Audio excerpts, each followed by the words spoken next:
I remember my mom taking me up into my cousin's room to tell me for the first time that my daddy was never coming home. I remember laughing at her and telling her that wasn't possible. Then I remember seeing my daddy in a casket, and then I grew up with a huge hole in my heart that my dad left because of mistakes that he made and the mistaken identity that he carried. In the aftermath of trauma, my mom persevered, but who wouldn't be broken after their husband and children's father killed themselves? The things I went through from that point forward came from a broken place. Whether my own or my mother's, there was so much confusion and pain, and most of all, there was a loss of innocence. In many ways, I grew up faster than I should have had to because of the trauma. But also, I am the oldest of 4 siblings and have always taken on the role of protector and guide. My husband, my mom, and my family have been my biggest supporters and have always seen my heart in things. Always honest with me when I am wrong, but always cheering me through growth. I met my husband, Jeffrey, in high school at the age of 14, and he was 16.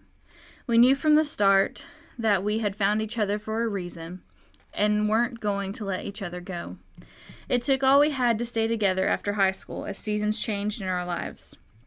Even after we were married, we discovered, as all married people do, that marriage is a covenant that takes a lot of work and dedication to maintain. Our first 5 years of marriage were the hardest years of our lives until we finally realized that the key to marriage is Jesus. Beginning my journey in 2015 with a new determination, I decided to begin classes at Oral Roberts University. I spent time most days in prayer, seeking God's desire for us. In March, I felt the word change come up in my spirit for a youth program in our community, and that began our ministry work.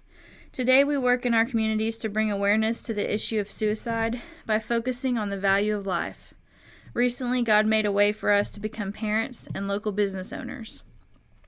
I had to learn that my hurts and pains didn't magically get solved or healed after high school or even marriage. I had to discover my own purpose and identity in Christ. Now I want to share some of what I have discovered with you. My hopes are that you are more encouraged than ever before to pursue what it is that God has put in your heart.